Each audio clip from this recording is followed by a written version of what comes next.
बिस्मिल्लाहिर्रहमानिर्रहीम अस्सलाम वालेकुम। ये एक बड़ी मोटिवेशन वीडियो है जो मैं आज आपको बताने वाला हूँ। मैं पाकिस्तान में एक किला ज़मीन बेचकर इटली में आया हूँ। इटली में आया हूँ एक किला ज़मीन बेचकर। एक किला ज़मीन थी मेरे पास, तो ना तो वो मेरा उससे घर चल रहा था, ना मैं 2 भैंसें रख के उसको निज़ाम चला रहा था। अगर उसके लिए मैं ज़ कुछ चारा वगैरह डालता था तब भी मुझे कर्ज़ई होना पड़ता था, घर चलाने के लिए तब भी मुझे कर्ज़ई होना पड़ता था। और कोई अपना निज़ाम आगे पीछे जाने के लिए शादी ब्याह कोई फ़ौत वगैरह तो खुशी गमी के टाइम भी तो मैं अपना निज़ाम नहीं चला रहा था। ये वीडियो उनके लिए है जिनके पास ज़मीन है। अगर आप सोच रहे हैं कि हमारी ज़िंदगी बड़ी मुश्किल से गुज़र रही है ना, तो इसके लिए बेहतर है कि आपके पास अगर किला ज़मीन है तो वो बेच दो और मेरी तरह एक खूबसूरत और अच्छी ज़िंदगी गुजारो, जो कि मैं इस वक्त इटली के अंदर नया आया हूँ और 1400 यूरो सैलरी ले रहा हूँ एक बेकरी के अंदर। इस वीडियो को ज़रा मुकम्मल देखिए और ज़रा सोचिएगा, समझिएगा क्या वाकई ऐसा कुछ करना चाहिए ना करना चाहिए। हमारे प्यारे भाई हैं गुजरांवाला से तल्लक है और जनाब मोहतरम एक किला ज़मीन बेच दी है इन्होंने अपनी और इटली जा चुके हैं अल्हम्दुलिल्लाह। चंद दिन पहले ही इटली पहुँचे हैं और उनका ये मैसेज है, उन्होंने कहा है कि यार मैं बताना चाहता हूँ लोगों को जिनके पास ज़मीन है, जो बड़ी मुश्किल से अपनी ज़िंदगी गुजार रहे हैं, कर्ज़ई की ज़िंदगी गुजार रहे हैं। जिस तरीके मैं परेशान था पाकिस्तान के अंदर, तो मैंने सोचा ना तो जो एक किला ज़मीन है इससे मैं अपना घर चला रहा हूँ, ना मैं को भैंसों का निज़ाम चला रहा हूँ, ना मैं अपना को दाने का निज़ाम चावल का निज़ाम चला रहा हूँ 1 साल के लिए। तो मुझे ये एक किला ज़मीन दे रही है तो क्या दे रही है? कुछ भी नहीं दे रही। इसके लिए मैंने ये फ़ैसला किया है कि इसको मैं बेच देता हूँ। ये कितने की बेची? 80 लाख की ज़मीन बेची गई है और 70 लाख में ये इटली का इन्होंने वीज़ा ले लिया है वीज़ा। उसके बाद सुनिए ज़रा आगे, ले लिया है वीज़ा। उसके बाद ये तैयारी करते हैं इटली के लिए, अपने एजेंट के साथ रब्ता करते हैं और एजेंट जनाब मोहतरम इनको ले जाता है इटली। 2-3 मुल्कों के विज़िट कराने के बाद, हालांकि इन दिनों के अंदर बहुत ज़्यादा सख्ती है पाकिस्तान के अंदर, फिर भी जनाब मोहतरम वो 2-3 मुल्कों के अंदर विज़िट करते हैं। उसके बाद सीधा डायरेक्ट इटली पहुंचते हैं और इटली डायरेक्ट पहुंचने के बाद इनको काम पर लगवाया दिया जाता है और काम पर लगवाया जाता है 1400 यूरो सैलरी पर एक बेकरी शॉप के ऊपर। बेकरी शॉप के ऊपर काम करते हैं। यह तो बिल्कुल एक्सपर्ट नहीं है इस काम के अंदर, बिल्कुल भी एक्सपर्ट नहीं है। एक नए बंदे हैं, बिल्कुल भी इन चीज़ों का बिल्कुल नहीं इल्म। पाकिस्तान में सिर्फ ज़िम्मेदारी का काम करते थे और इटली के अंदर जाकर जनाब मोहतरम ये 1400 यूरो सैलरी कितनी बनती है? तकरीबन आप अंदाज़ा कर लीजिए 4 लाख के लगभग, ज़्यादा ऊपर नीचे सैलरी बनती है।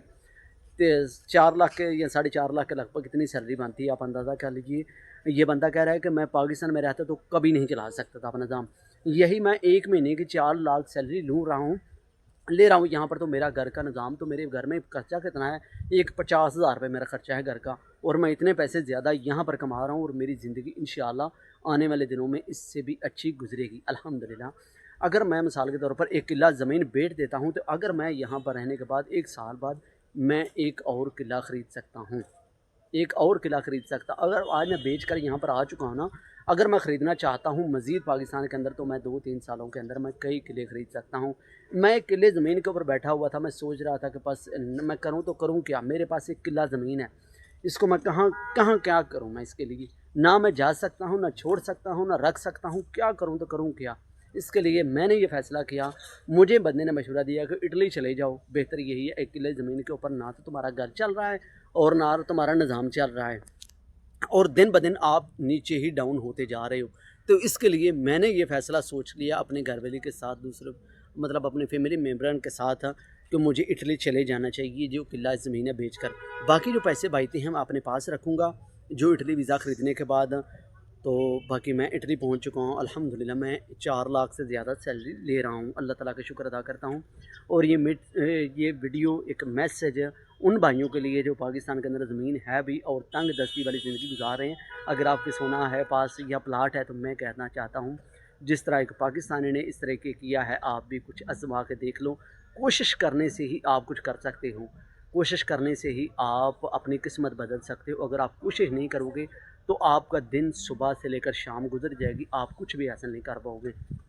एक बंदा है, एक दिन सुबह जब होती है तो कितने पैसे कमाकर रात शाम को घर आ जाता है, और एक बंदा है जो सुबह से लेकर शाम तक फारग घूमता फिरता है गलियों में, तो कुछ भी हासिल नहीं करता सवाए बदनामी बेइज्जती के। जो बंदा मेहनत करने वाला है वो कई लाखों हज़ारों रुपए एक दिन के अंदर कमा कर घर वापस आ जाता है और एक इज़्ज़त कमा कर आता है। ज़िल्लत वाली ज़िंदगी से बेहतर है। तो इसलिए मैं एक मैसेज देना चाहता हूँ उन भाइयों को, अगर आपके पास कोई हिम्मत है तो कोशिश ज़रूर करें। दूसरे मालिक के लिए यकीन जाने आपकी ज़िंदगी बेहतर हो सकती है। बाकी आपकी मर्ज़ी है, आपकी सोच है, हम इसके बारे में कुछ नहीं कह सकते। तो हमारा तो मशवरा है आपको कि परदेश की ज़िंदगी बड़ी अच्छी है, बाहर के ममालिक की ज़िंदगी बहुत अच्छी है, बहुत ही बेहतर है। अगर आप गुज़ारना चाहते हैं तो अगर आप इसका सामना कर सकते हैं कि मैं दूसरे ममालिक के अंदर जाकर मेहनत कर सकता हूँ, मैं मेहनती हूँ, तो फिर आप दूसरे ममालिक का रुख कीजिए। अदरवाइज़ अगर आप में हिम्मत नहीं है तो दूसरे ममालिक के लिए कभी पैसे मत लगाइएगा, ज़लील मत होइएगा, परेशान मत होइएगा, अपना नुकसान मत कीजिएगा। मिलते हैं कि अगली वीडियो में नई इन्फॉर्मेशन के साथ। ये वीडियो दूसरे तक ज़रूर शेयर कीजिएगा, काफ़ी लोगों की हेल्प हो सकती है, कुछ समझ में बदल सकती है हर बंदे की। अल्लाह हाफ़िज़।